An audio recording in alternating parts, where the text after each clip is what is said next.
À la différence de la structure alternative if toute seule, si on ajoute un else, donc remarquez, si la condition est vraie, on exécute l'ensemble des instructions.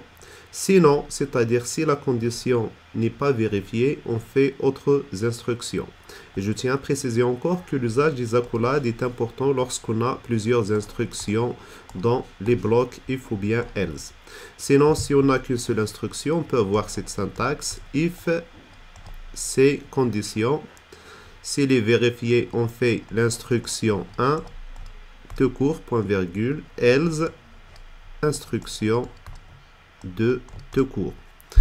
Même si l'usage des accolades ne fera en aucun cas de mal, mais inutile de les avoir si vous avez une seule instruction. Alors, ceci est dit, passons maintenant à un exercice pour voir ça en démonstration. Écrire un programme qui calcule une remise toujours de 10% pour les achats supérieurs à 5000, sinon une remise de 5%. Alors, je vais retourner à Visual Studio Code pour voir ça en démonstration.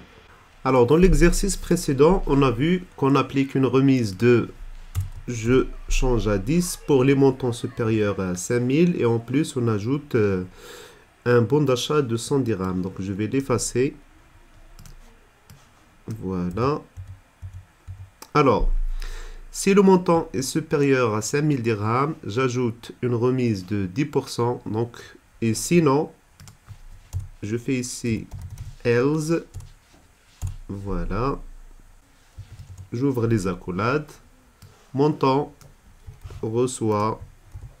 Alors, montant. Alors, ça, je vais mettre remise 1, c'est de 10%. Et je vais déclarer une autre remise de 5%. Remise de reçoit 5. Alors, si le montant est supérieur à 5000, je vais appliquer la remise 1 qui est de 10%.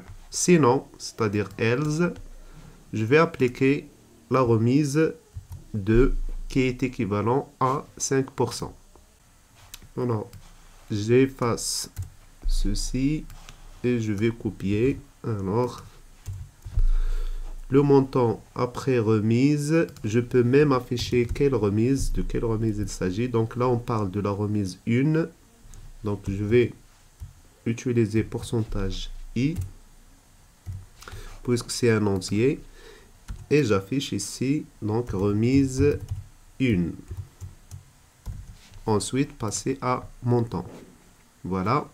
De la même manière, donc je vais copier à nouveau tout ça pour gagner de temps.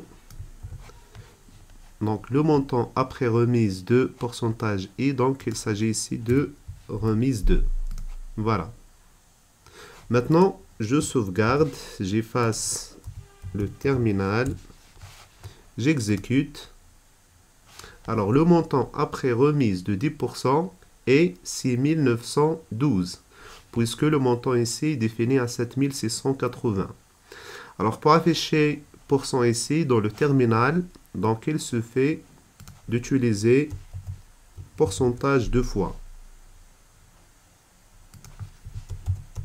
Pareil, je sauvegarde, j'exécute. Voilà, le montant après remise de 10% est 6912. Maintenant, je vais changer le montant à 3680 par exemple. Dans ce cas, qu'est-ce qu'il va faire? Est-ce que la condition, le montant est supérieur à 5000? Non. Donc, il va appliquer ce bloc d'instruction et il va appliquer la remise 2, c'est-à-dire 5%. Voilà, je sauvegarde. Toujours le montant est 3680. J'exécute. Voilà.